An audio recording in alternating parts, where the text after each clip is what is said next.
Hey, everybody. Mark and I have over 20 years of experience as therapists and as addicts in long-term successful recovery.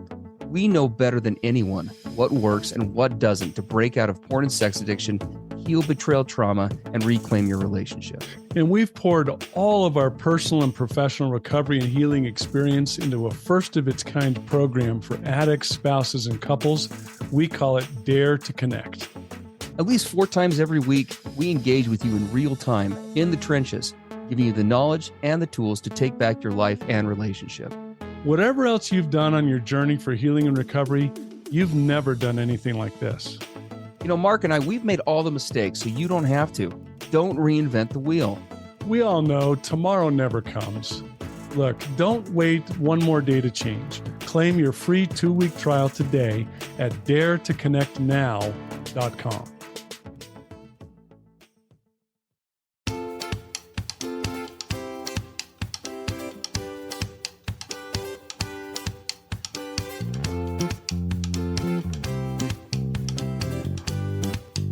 Hey, everybody. I'm Steve Moore. And I'm Mark Castleman. We know the pain and heartbreak of porn and sex addiction. And we know the triumph of breaking completely free. Every day, we help our clients find hope and healing.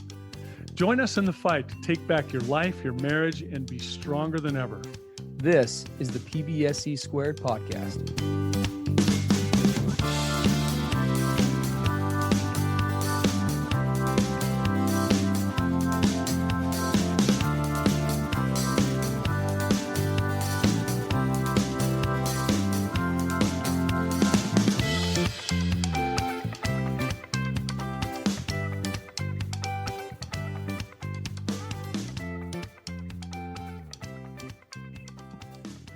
Well, I've got about 1,000 questions, Mark. I could just dominate this whole thing. You jump in.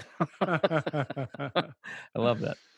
Well, Todd, I'm here. I'm hearing a couple things from you. One of the things that I talk about a lot is this concept of addiction being all about me, but when you get into real recovery, it's about we. And from what you're describing, you went from you alone, isolated, hunkered down. Every time life got tough, you ran to your solution. Mm-hmm. And now I'm hearing that you embrace this concept of we. I'm not alone. It's not all up to me. I don't have to go to my strategies. I got this whole network of support, including God. So you've really gone from me to we as I hear you talk. Yeah. Yeah. And I love when going through that program being called on that. And it's funny how much we use the word I a lot. And even before like trying to get sobriety and recovery, I always thought that I had to recover myself, right? I had to do the work in order to get recovery kind of deal. Yet the very first step is realizing that by myself, I'm powerless, right? Trying to strip away that I, and finding that, and then developing that trigger, that I is a trigger.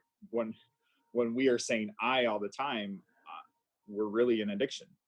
And it takes some mental effort to recognize that and to develop I being a trigger, kind of deal, that exact word.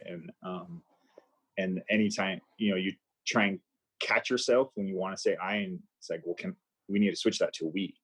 And the minute you switch that to we, you realize that you take that burden off your shoulder and you add so many more other factors to your recovery.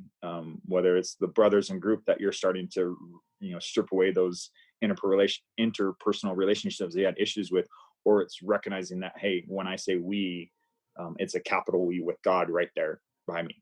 If God in the worst situation that I've been in my addiction was still working for my good, how is he not working for my good when I want to say the word I? So I can, at any time, we can substitute I and change it to a we. And if there's a hindrance or blockage to be able to switch I to a we, then there's work to be done.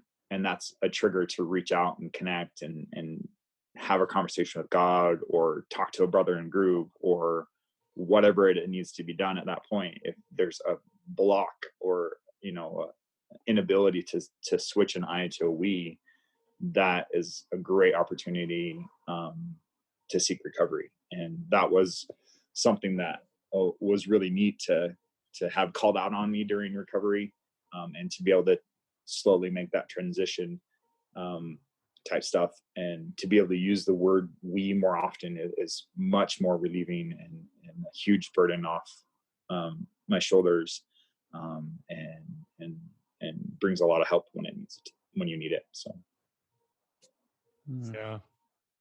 And it sounds like that, your transition from I to we also was a big part of how you started thinking differently about pain.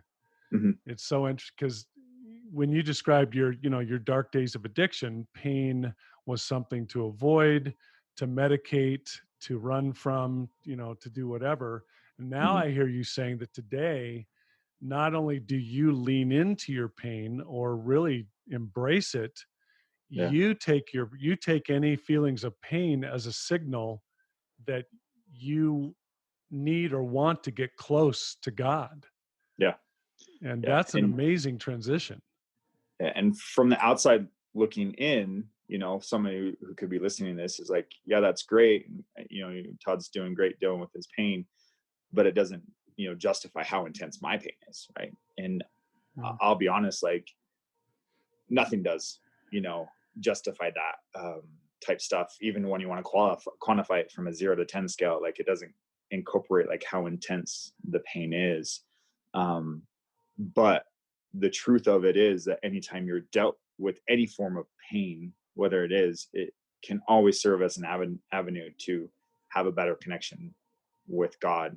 And for a long time in my addiction, I struggle with the fact that um, Christ suffered for your sins, right? That always haunted me as an addict. It's like, well, every time I relapse and have an addictive moment or whatever it may be, I'm just causing more suffering for Jesus Christ, and that just ended up causing more pain and made it worse for me to even try and get out of recovery or get out of addiction type stuff, because I'll just part of the mindset is like, well, I'll just keep causing more suffering and pain for Jesus Christ, and at the end of the my life, I'll just deal with that kind of deal. But then to realize into transition, that no, Christ paid the price for my sins, but in all reality, because my pain caused my behavior, in reality, Christ to me just felt my pain. The atonement for me became much more personal when I realized that Christ felt my pain. And so now whatever pain I have, however intense it is, he's right there with me at any given moment. And that made it so that the intensity of the pain was less, because there was always somebody there feeling it with me, no matter what. And so, which also fortified that concept of I versus we. I'm in pain. No, we're in pain. When I was in the darkest moment of my addiction, Christ was right there feeling it. When I was wanting to openly defy him, he knew what that felt like, kind of deal. And so that's why he always had the capacity to work everything for my good. So as much as, an addict looking in would be like, yeah, that's great, for you, Todd, that you've had this great understanding of pain, but that doesn't justify my pain. I can't speak to that. But I know somebody who can, and that's Christ. Because he feels your pain. He's the only one that can truly provide the empathy that we as humans wish we can learn. And through recovery, we try and learn that empathy, but Christ is the only one that really can, because he's the one that felt it. So then no matter what intense pain I'm dealt with, he's feeling it. And it made it that much easier to have that relationship and to have that understanding of pain, and to seek out avenues when I'm feeling that pain to connect, instead of wanting to go in addiction. And it's not perfect. By all means, I don't think any of us can say that we're fully recovered from addiction or far away from it. But having that understanding allows me the freedom to seek out those avenues to avoid a behavior as opposed to diving into it. So anyway. if I was to ask you to describe kind of the difference, well, again, kind of getting in touch with that old Todd a little bit, right? If I was to Sure. ask you to describe the, how would I say it?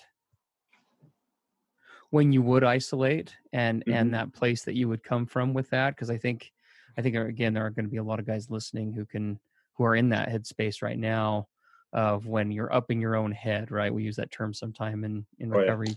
I know you know what that means. Mhm. When you're in that place of emotional isolation and that distorted thinking, what has that looked like for you in the past? I mean, in the past, it is like, it's a like I don't care feeling, right? Mm, Kind of deal.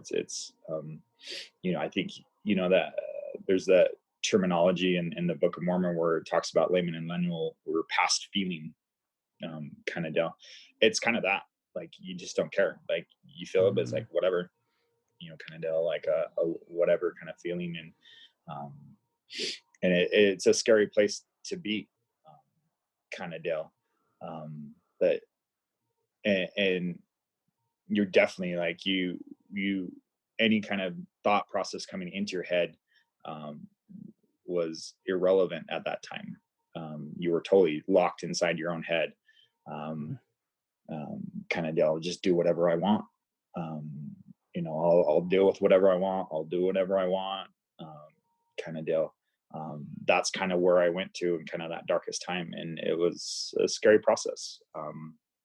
Because there was a lot of scary things and things that were going to significantly change not more only my life, but the life of my wife and my kids, um, type stuff. And to have a feeling of like I don't care or whatever, or I'll deal with it. And my kids will be fine, my wife will be fine, whatever. They'll find something better. It was scary, um, mm. type stuff. To definitely be past feeling, um, is not a good place to be for sure.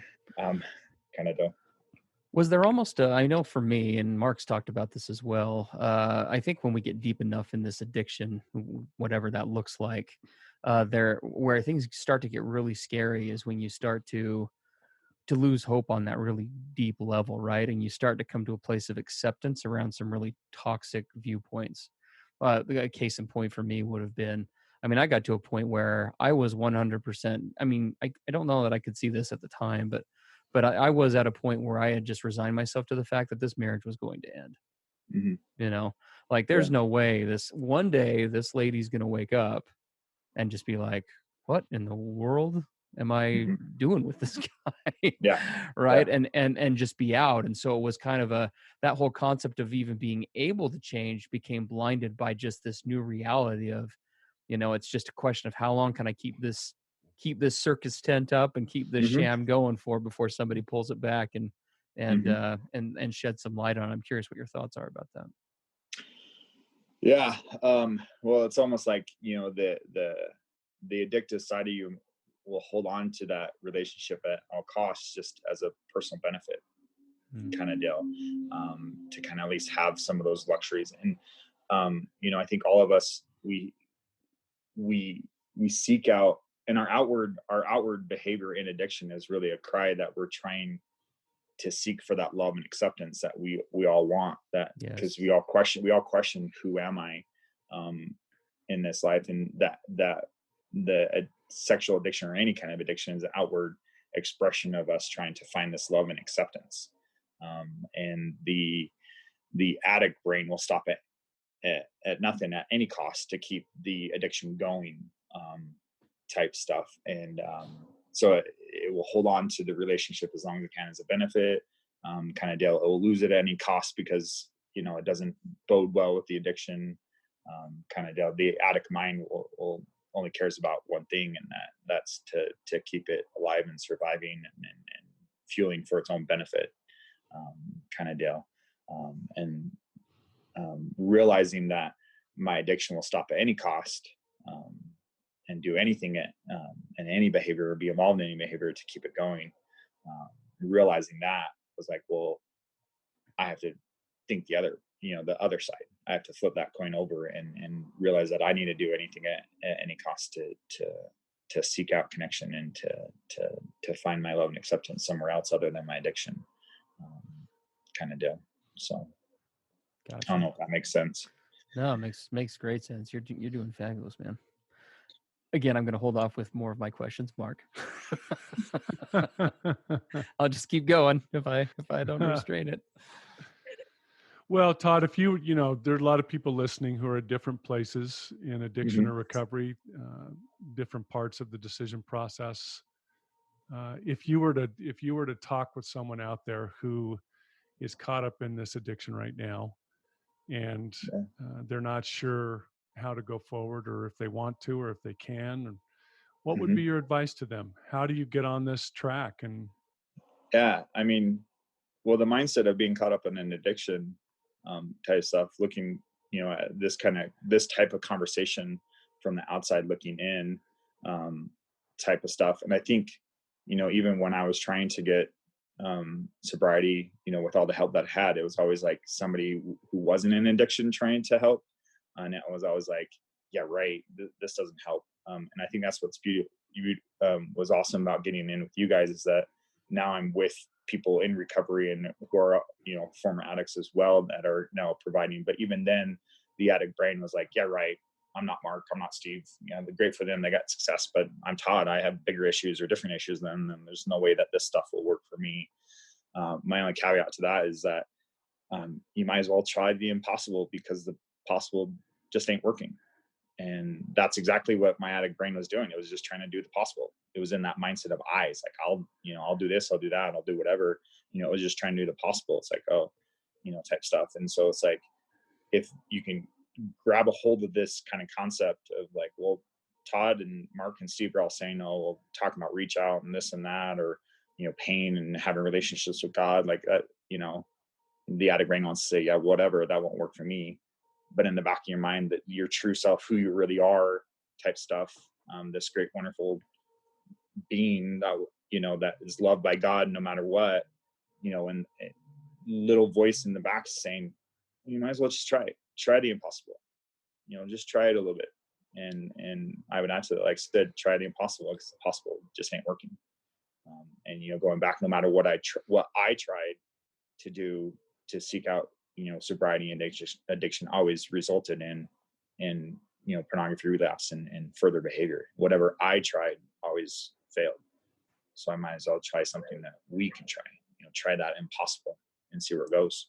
And I think that's finally what I got it with me, with, like saying, with, being in the program with you guys, and even like trying to just get you guys off my back. It's like, all right, fine, I'll try to reach out. I'll try it. Whatever. What do I got to lose? The only thing, what do I got to lose? I just have to lose my marriage, and I was already okay with that. So, back in my worst part of addiction, was the mindset. It's like, okay, well, might as well try it. I'll just try, reach out. And the other thing that was really key, getting in the program is music, good music type stuff. And I remember one night leaving the program, like, I might as well just try it. Let's turn this radio station to Caleb, to 107.5. I don't know if I'm allowed to say that on your podcast, but I guess I just did. You can continue an endorsement. But there you go. I might as well turn it to that. And I still remember this day the song that came on. Something about basically I need a miracle, and that's exactly what I needed.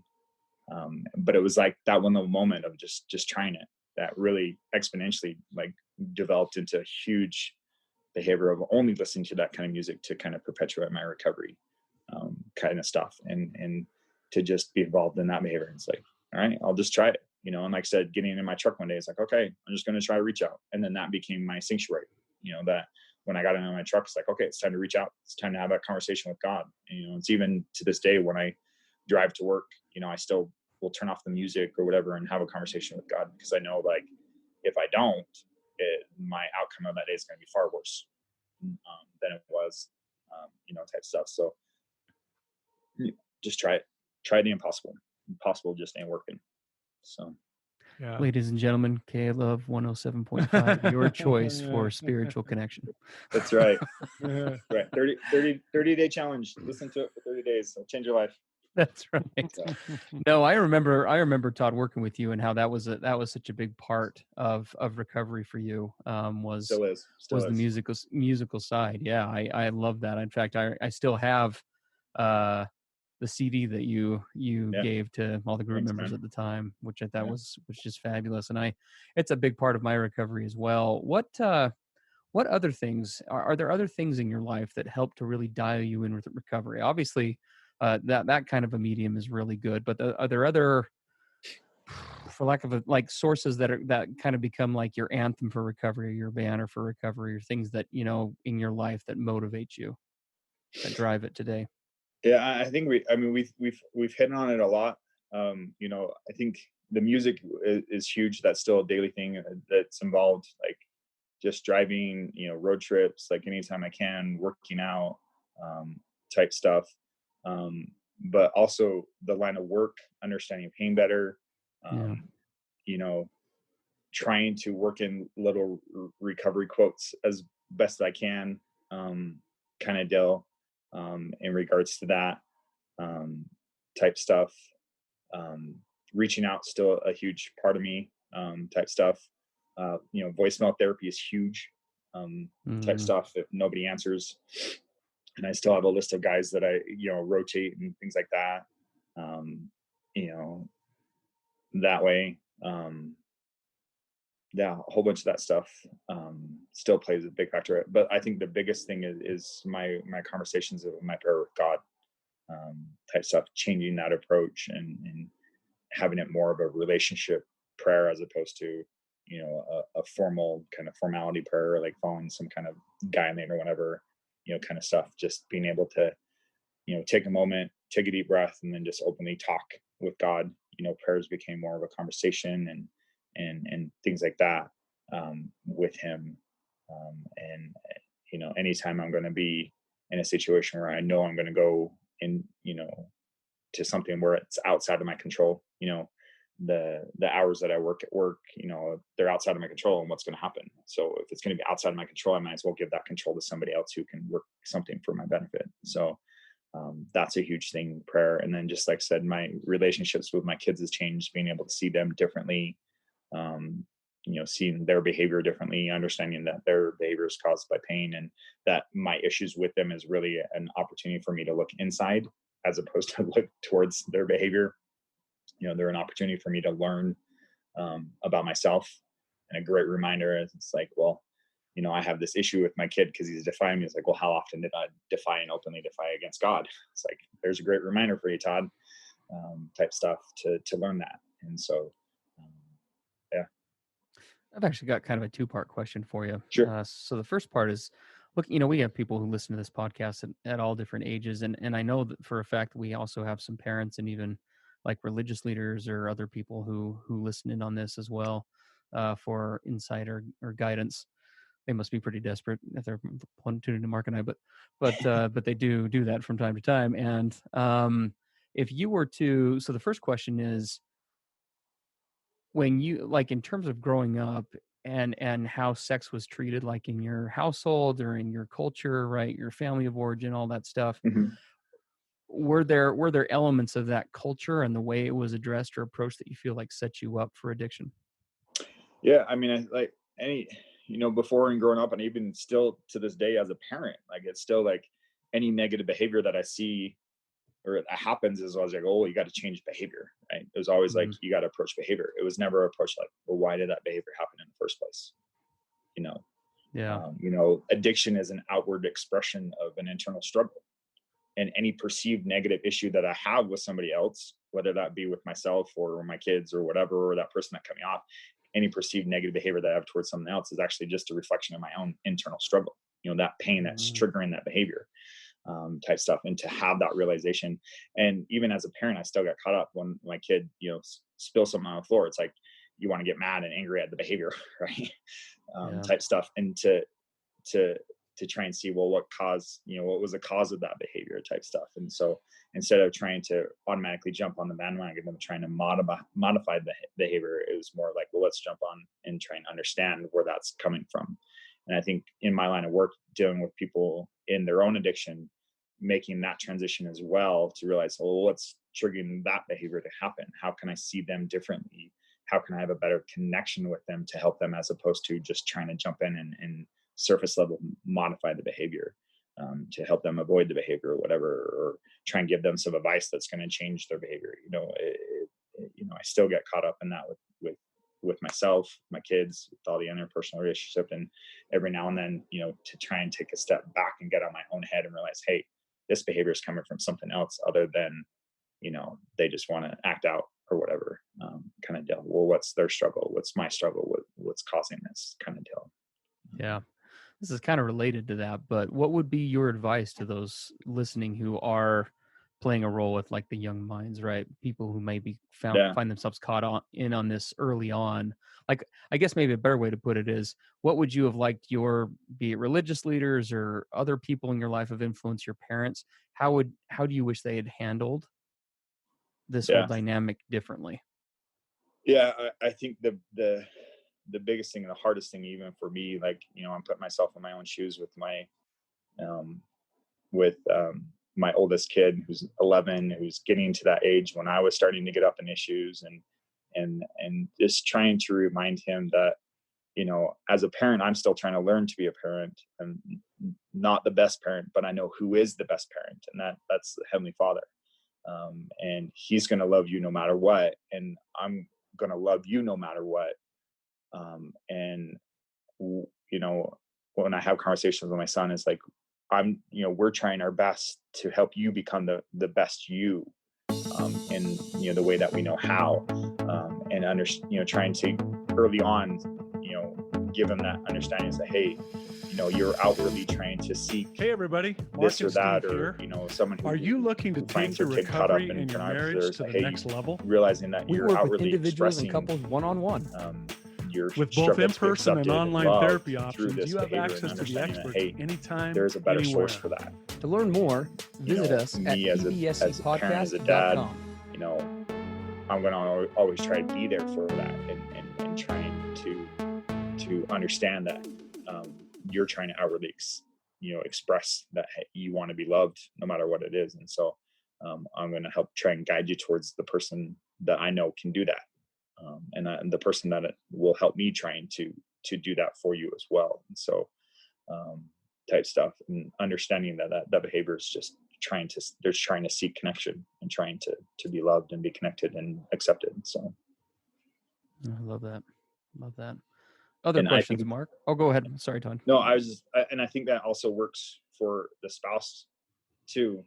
And it was always hard for me to be the one to try and say that for my wife, because it's kind of her journey that I unfortunately kind of, gave that to her. But I think for her, other spouses dealing with addiction, understanding that it's not about them, that the internal struggle that spouse is dealing with is being outwardly expressed in an inappropriate behavior, and it doesn't condone it or justify it, but hopefully gives a better understanding that it's that they're seeking love no matter what. And the same thing with the spouse, they're seeking love no matter what, and their offense and their struggle with somebody who's caught up in that addiction is also just a reminder that we are all trying to get that love and acceptance no matter what. And there's only one true source of that.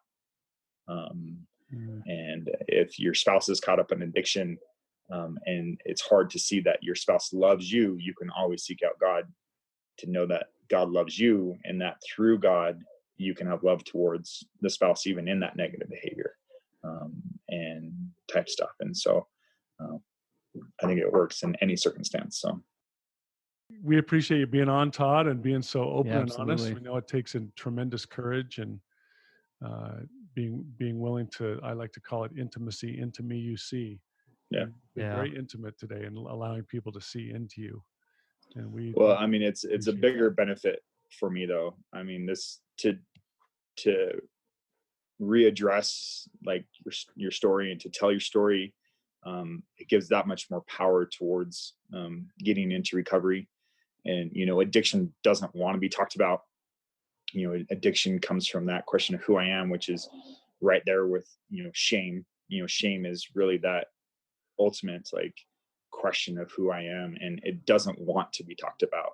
It doesn't want to have a light shine on it. It wants to be hidden, and I spent way too long keeping it hidden. And so to be able to have a spotlight and to openly talk about it. That's exactly what we all need, and that's what I needed. And so the bigger things is for you guys allowing this to happen. And so I think anyone who is listening, share your story as much as you can, and share that pain that's causing that addiction, in order to shine a light on it so it doesn't have that power anymore.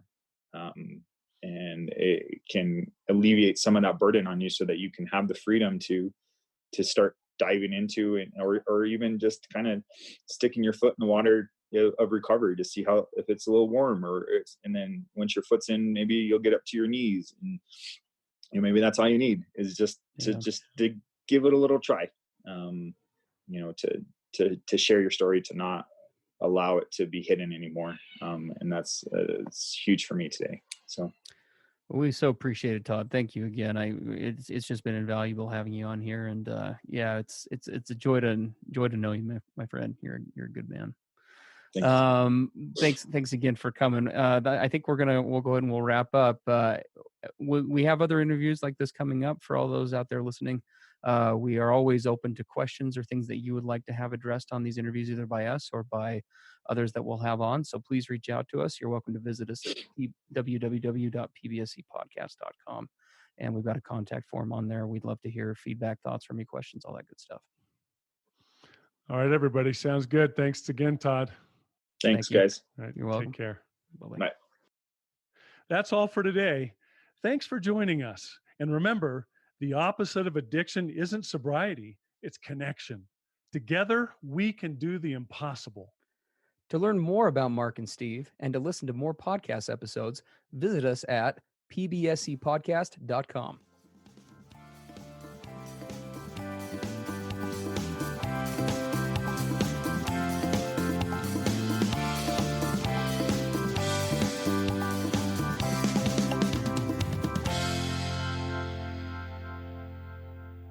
Everything expressed on the PBSC podcast are the opinions of the hosts and the participants and is for informational and educational purposes only. This podcast should not be considered mental health therapy or as a substitute thereof. It is strongly recommended that you seek out the clinical guidance of an individual qualified mental health professional. If you're experiencing thoughts of suicide, self-harm, or a desire to harm others, please dial 911 or go to your nearest emergency room.